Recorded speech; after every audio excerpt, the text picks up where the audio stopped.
Ax1le is the most mechanically skilled player right now in Gambit with a rating of 1.33 on Overpass, which is his highest rating yet in the last 3 months. Heya, I'm Smirky and today I want to have a look at Ax1le and how he plays A on the CT side of Overpass, so let's begin. Generally, the setup is to have 2 people towards mid and 3 people towards B. Sure, and Ax1le will be towards the A site. They will generally split A up in 3 sections of the map. The start round, they will generally come towards stairs, they will listen for info, try and maybe go for a pick, etc. Once they're ready to fall off, they can fall back into toilets and create a setup there. However, they don't always go into toilets and sometimes decide to fall back onto the A site. Today I'll be showing you how Ax1le plays these 3 sections of the map. Whenever Ax1le is going towards mid early on into the round, he generally likes to go towards con and listen for information. He sometimes will help Shiro by holding a flashbang, supporting him, etc. Ax1le may use a smoke to allow him to play around it, nade ramp, and make some aggressive plays. The last one is Ax1le playing pretty aggressive towards stairs by getting Shiro to flash him, pushing through smokes, etc. When Ax1le is defaulting towards mid, he will use this lineup to Molotov ramp. He will do this to prevent any T's from getting out and allow him to get early information. He will then stand towards top con with a flash ready. This is so he can hear footsteps towards ramp and con, and he'll have a flash out ready just in case the T's decide to rush. He's going to nade the door off con and then fall back. The reason why he's falling back is because if you look at all the entrances the T's can come from, there's too many angles for Ax1le and Shiro to hold, so falling back towards toilets or site will make it a lot easier to hold. If you're playing towards toilets, there's only 3 entrances you have to worry about. However, if you're playing towards the A site, there's only 2 entrances you have to worry about. So it's a lot safer for a CT to give up mid and fall back to the site. Ax1le is going to shift forward back towards A with a flash in his hand. The only way T's could be up this far up long is if they run, and if they run, Ax1le will hear the noise cue and he can flash over. This will delay time for the rotations to come in. Once again, Ax1le is going to default towards mid. Shiro is going to get picked, so Ax1le is going to bounce the nade off this wall to prevent anyone from trading. This will slow down the T's and deal some damage. Then they are both going to fall back towards the A site. Ax1le is going to throw this flashbang, which will delay any T's trying to run up mid and try to trade.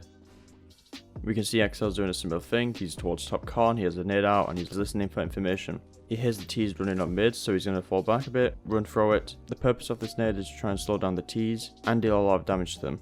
Unfortunately for Ax1le, he's going to get swarmed and only get 1. At random times, Ax1le may get aggressive towards con. In this round he's going to dry peek con with an MP9 and he's actually going to get 2 kills out of it. Nafani will then flush water for Ax1le to allow him to peek and he will actually get another kill.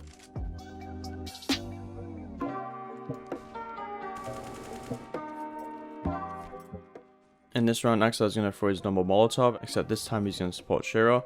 Shiro is going to play around the smoke, he's going to nade deep. Meanwhile, if the T's decide to push, Ax1le can easily flash to allow them to fall back. At times, Ax1le will throw his own smoke towards stairs.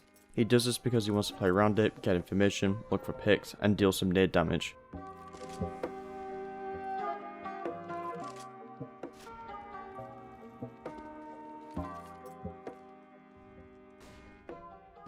Once again, Ax1le is going to use the exact same smoke, and he's going to try and peek down into ramp. He then throws a grenade towards playground, which deals little damage towards Cirque.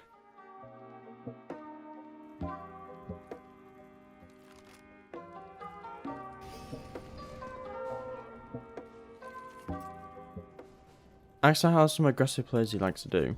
In this round he's going to nade playground and he's going to wait for a bit, then Shiro will then flash him into mid. The reason why Shiro is not flashing Ax1le straight away is because he wants to make the T's feel comfortable. If the T's are comfortable, then they'll get closer, then this will give a bigger opportunity to get a pick. The flash that Shiro will throw will land in front of the hedge, this will allow Ax1le to peek. Ax1le will peek quickly just to prevent any T's who are not flashed to frag him. He will then fall back towards toilets. Here's another example of Ax1le making an aggressive play. He'll flash over a fountain and the flash that he threw should blind any teaser holding from ramp. Once Ax1le is pushed, he knows that he's in a dangerous territory, however he can get a lot of information. He's then going to wait for playground pushes, he's going to look around, wait for people to move, and then he'll make his move. Flame is going to be the only person on mid. Unfortunately he will kill a Shiro, however Ax1le will trade him and fall back towards A site. When Ax1le and Shiro are playing toilets together, this is the most common setup they will do. Ax1le will be in this cubby where he will be watching Divider, and Shiro will be opening down toilets. Once again, Shiro and Ax1le are in the exact same setup. This setup can be really strong as it's difficult for the T's to peek into toilets because it's Shiro, and can be difficult to pre-aim because of Ax1le. Whenever Shiro are in this setup, they could remain here for the majority of the round. In this round they spend around 30 seconds in this setup and then they will rotate towards B. If Ax1le solo towards toilets, this is an angle he may play. If the T's peek into Ax1le, it may be difficult for them to kill him just because he's boosted himself onto the bench, which makes his head a lot harder to hit. However, he's going to get spotted by one of the T's, so he's going to smoke it off and play around it. With this toilet smoke, you can use it to play around it, you could wait in the smoke, you can toss util for it. In this round, Ax1le is going to find a gap in it, and if any of the T's were walking around in that smoke, they may not expect him and Ax1le will get a free easy kill. Here is an angle you can use to hold connector from flowers. Be aware the T's could come out through toilets entrance or through divider, so it is a risky spot to play if you don't have anyone in toilets. In this round, Ax1le smoked off toilets, then he will get flashed into divider for information and for picks. He doesn't see anyone and he plays his angle on flowers. This angle can be really powerful as the T's may not expect it, however you will need someone holding toilets just because they could lurk out and easily kill you. Sadly for Ax1le, he will die. Whenever Ax1le is holding towards long, he likes to go for information, so in this round he's going to flash over, he's going to do some jump peeks, he's going to clear it, then he's going to fall back to site. Once again, Ax1le's coming towards long, he's going to jump peek it so he can clear it. He jump peeks it quite a few times just to make sure.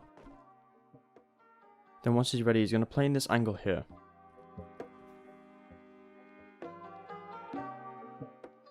Ax1le thinks that like around 1 minute the T's won't go through playground into long, and he knows the T's are on Glocks. So because of this he thinks he's safe from long and he can hold this angle here. Once again, Ax1le is using the same principle. He's holding towards toilets around 1 minute. He will occasionally check his back just to make sure, but his attention is mostly focused on toilets. When he checks his back, he spots Oba and tags him for -70. He will then Molotov toilets, keep his eyes towards long, and then try to fall off.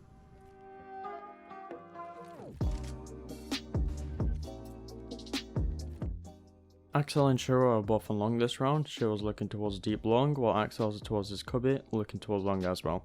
Shiro's going to drop down, he's going to quickly look at toilets, then he'll fall back towards the A site, and he will leave Ax1le alone on long.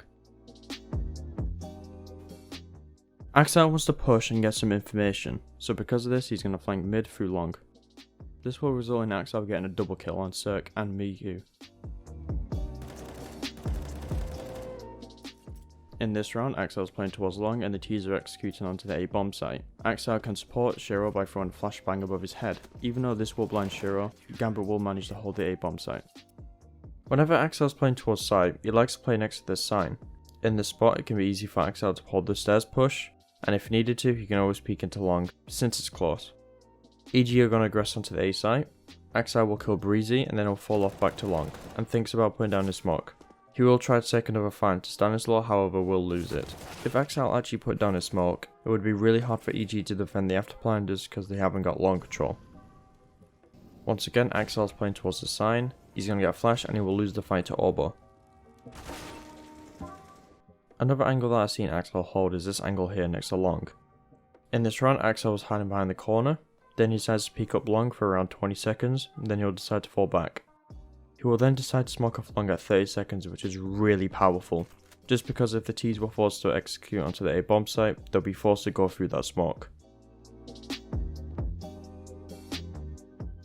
Starting with nades, let me show you some of the utility that Ax1le will use on the CT side. This nade will go into playground if you just stand here, run and jump forward once you hit the bin. Whenever you're playing towards top corner and you have a nade ready, it's important to know that you just don't want to throw it, as it could bounce off and deal 0 damage. Instead you want to swing out a bit wider and then run and left click throw it so it lands like this. The smoke stairs without any one ways as come out of toilet, run and left click throw once you aim towards here. This will allow you to cross safely without being spotted by any AWPers on ramp.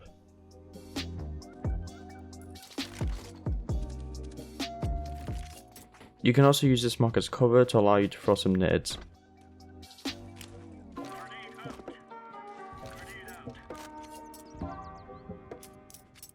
If you're playing towards toilets and you need to smoke it off, if you come outside the toilets, short run and left click throw, it will create a pretty good smoke for you to play around. Since the smoke is mostly towards toilets, there is no smoke blooming out of it, meaning that it's very hard for the tees to lock out.